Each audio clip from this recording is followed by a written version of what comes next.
All right, Keurig K150P, had about 2.5 years. Plug it in. Clicking noise.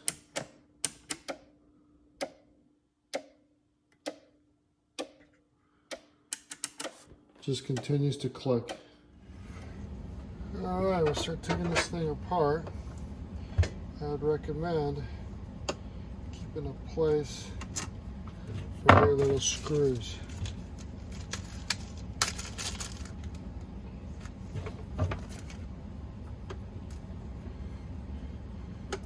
This switch right here, we're going to clear out the water first. This probably still has some water in it. So we're going to clear all of this stuff out and start popping off some of this stuff. This comes off here. We're going to pour out the water. Be right back. The water is right in here. Okay?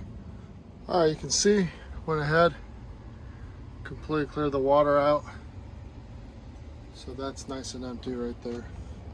Next, we're going to take a look and see.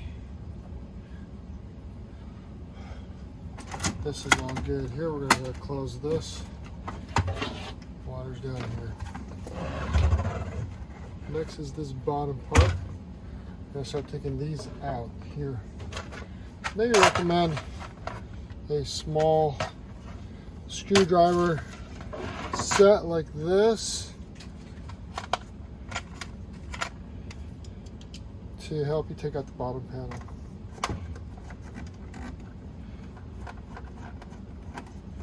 Again, put everything in your little bag that you've kept over here.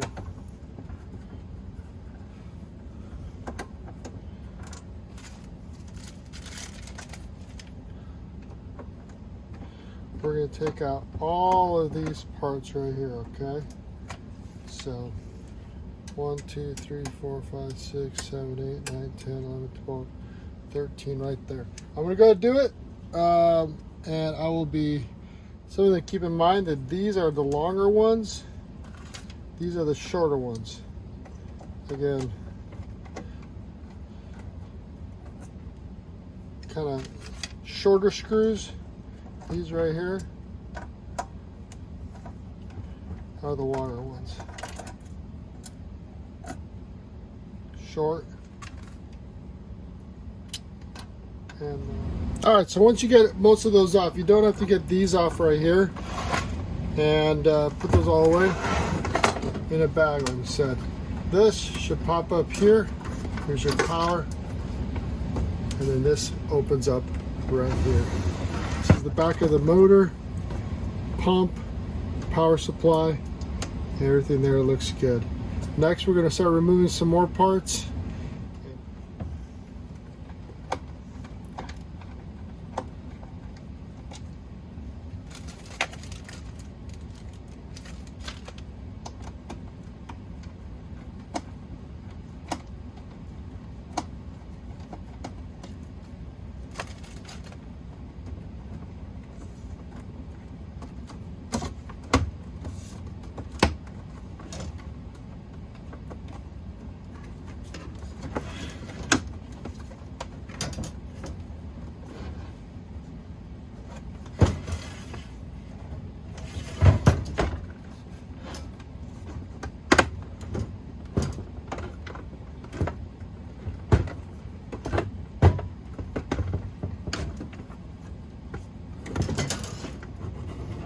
This detaches pretty good here.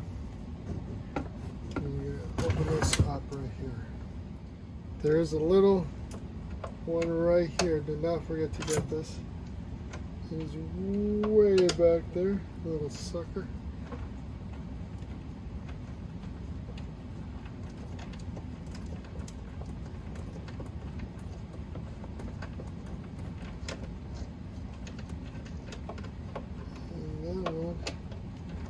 Right here.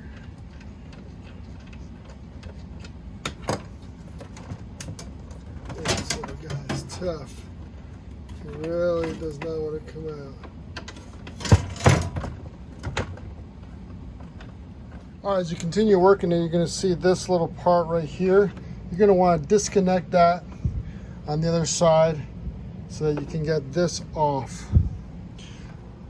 Moving forward, as you keep working and you want to come off, this panel needs to come off so you can access the board. You got to get rid of this little screw right here. That will start lifting this panel right here. This over here, you got to push in on this little board right here, on this little tiny, you're gonna see, let me see, this little tiny thing sticking out. You want to push in on that, and then that will help you lift this panel over here. That in the end will help you lift. All right, getting that side panel is a real bear. You got to get through these right here. Plastic won't come out. I just used a drill. It's the back of the machine. No one's gonna ever see it. Open that up and then just take these bolts out right here. That leaves you the side of the machine. Again, it's the left side of the machine open. Next, to get to the panel, we're gonna go right here, take this off, and that will get you to be able to take out the capacitors. All right, once you get that panel off, you're pretty much rolling. These are the two capacitors. There's one right there and one right there that we gotta get out of here. And the only way to really do that is to take off the entire motherboard and then solder those out, and then order the right parts on Amazon and solder them back in, and you'll be rolling. All right, there's going to be a bunch of wire twisties. I went in and removed those there, and over here. I took out the screws there and there to lift up the panel. I'm going to do that next. All right, if you disengage this wire right here, take a picture before you do it, then you can lift this panel up and you can get to the soldering. You're going to pop out this one right here and this one right here with a solder gun and clear it out. You can hold this up, prop it up with a little something here while you do your work. That makes it pretty easy. And then you're going to replace those two right there.